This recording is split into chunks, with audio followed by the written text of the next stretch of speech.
Columbus did not discover anything. The Vikings arrived in North America 500 years before Columbus did. Manly P. Hall, the most prolific Masonic author of all time, wrote a compact book in 1944 entitled The Secret Destiny of America. It confirms that the Old World knew about the New World for thousands of years. Columbus sailed to the West because his family and those who paid for his expedition were steeped in Rosicrucianism and wished to lay the foundation of a new world order. One only has to look at the cipher used in his signature for proof of this claim. Much of the occult knowledge of the Knights Templar is carved in stone in Scotland's Rosslyn Chapel. The carvings that line the inner frame above this window are of maize or of Indian corn that grew only in the New World. How could this be if the construction of the Rosslyn Chapel began in 1446 or 46 years before Columbus sailed to the West? For the answer to this question, we should look at the sails on the ships used by Columbus. They were adorned with the logo of the Knights Templar. From before the time of Columbus until today, America has always had a special place in the plans of the New World Order. The Illuminati in Europe saw the rare positive outcome of the American Revolution and sought to subvert it through the Columbian Lodge of the Order of the Illuminati, established in New York in 1785. Agents of the Illuminati worked to start a new revolution in America so that America would resemble France without the Napoleonic influence. Most of America's founding fathers were deists. They believed in God, but as they, and not the Bible, defined God. The level of Gnosticism that the founding fathers of America were involved in ranges from mild to severe. George Washington never defined his faith in his own writings. He was also a Freemason. He helped design the street plan of Washington, D.C., which is laid out according to Masonic symbology. Thomas Jefferson also talked about God, but rejected the Bible. In fact, Jefferson wrote his own New Testament, deleting passages and cutting out entire books like the Book of Revelation, which didn't agree with him. Benjamin Franklin talked about God, but rejected traditional Christianity. What is particularly disturbing about Benjamin Franklin is his membership in the Hellfire Club in London. In the late 1700s, a group of Englishmen formed the first Hellfire Club, a fraternity dedicated to drinking, sex, and at times ridiculing Christianity and mocking its sacred rituals. Members met at ruined monasteries to revel in black masses and drunken orgies.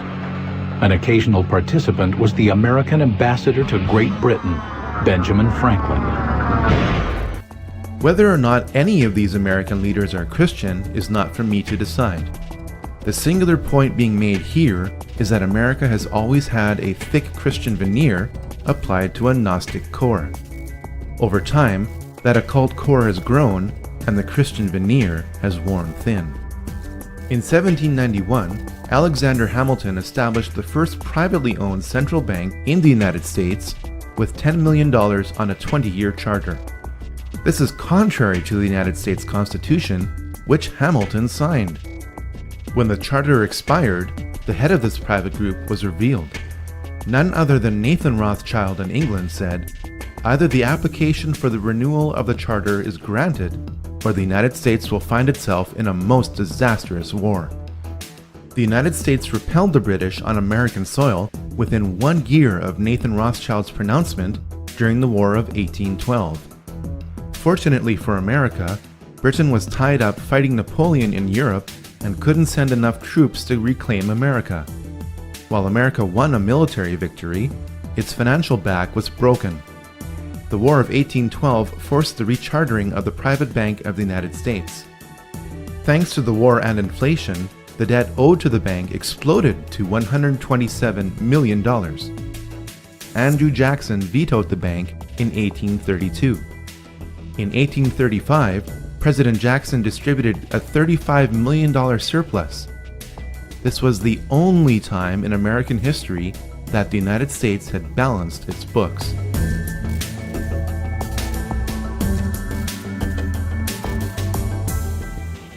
The Rothschilds had their sights set on reclaiming America. A divide and conquer strategy would be used, by creating a conflict between the North and the South. The North was to be a British colony annexed to Canada under the control of Lionel Rothschild. The South was to be a French colony given to Napoleon III of France under the control of James Rothschild. Lincoln's main problem shifted from slavery, which he outlawed, to how he was going to pay for the defense of America against the international bankers who were destroying it. Lincoln came up with a brilliant solution called the greenback. The government would print its own interest-free currency that would later be redeemable in gold. The bankers wouldn't stand for this. On April 14, 1865, 5 days after the South surrendered, Lincoln was shot by John Wilkes Booth. Booth was a member of the Knights of the Golden Circle.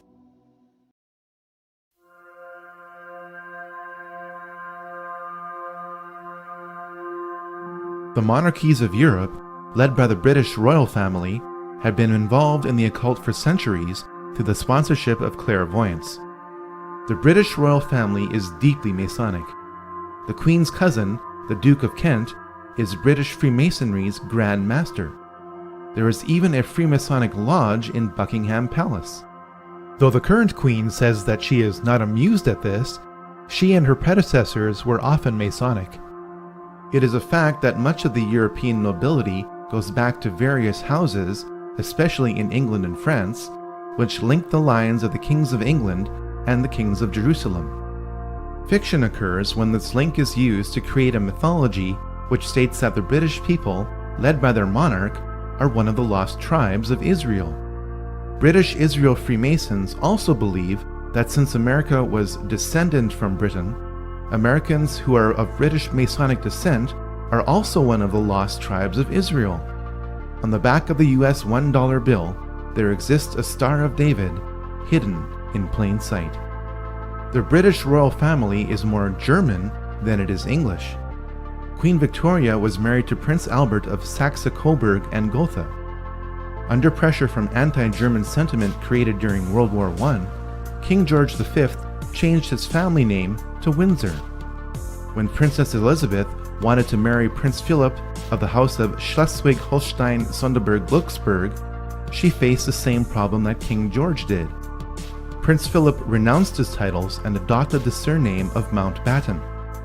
All 4 of Prince Philip's sisters married into the German nobility, which embraced Nazi philosophy. Remember that Adam Weishaupt wrote more material on the Illuminati under the sponsorship of Duke Ernst II of Saxe-Coburg-Altenburg. Because Prince Albert was great-grandson of Duke Ernst II and consort to Queen Victoria, the British royal family are direct descendants of Ernst II. Since Duke Ernst II became a member of the Illuminati in 1783, it is not hard to see that the teachings of Adam Weishaupt are being used by the British royal family today. The British monarchy was involved in 2 wars with China over opium. From about the mid-17th century onwards, Europe had a huge trade deficit with China. Europe wanted Chinese tea, silk, and porcelain, but China did not want as much of what Europe had to offer. This trade deficit problem was made worse by the fact that Chinese emperors demanded to be paid in silver and gold coin. The problem was solved when British traders began importing opium into China from India. Large areas of China became addicted to opium. The addiction was so intense that in many areas of China, opium was currency. The conflict between the Chinese emperors and British traders grew so bad that Queen Victoria sent in the British army to fight the Chinese army over opium in 1839 to 1842 and again in 1846 to 1860. When you are told that the British royal family's wealth is based on taxation, don't believe it.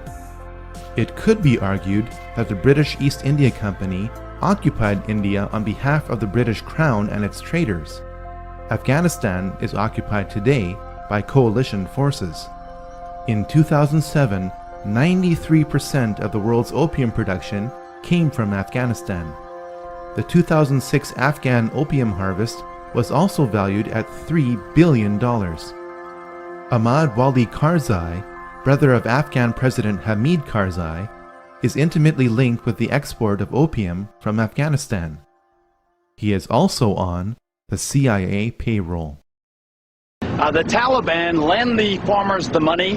They are indebted to the Taliban. They have to grow the opium. Now the Marines, in their success, are in a sense a victim of their success, because now the population is, they have these opium fields, and we are tolerating it. We are tolerating the cultivation of the opium because we know that if we were to destroy it now, the population would turn against the Marines, and it would be a real security risk. The Taliban finances much of its operations by selling opium, which is grown from poppies, which are right now being harvested. So here's the question: why are American troops now helping Afghan farmers grow that opium? Nick Schifrin reports from Afghanistan on a controversial new policy. In one case, they even paid a farmer $1,000 after U.S. and Afghan special forces burned his crop. If you can come down to the base or on my next visit, I'll make a payment.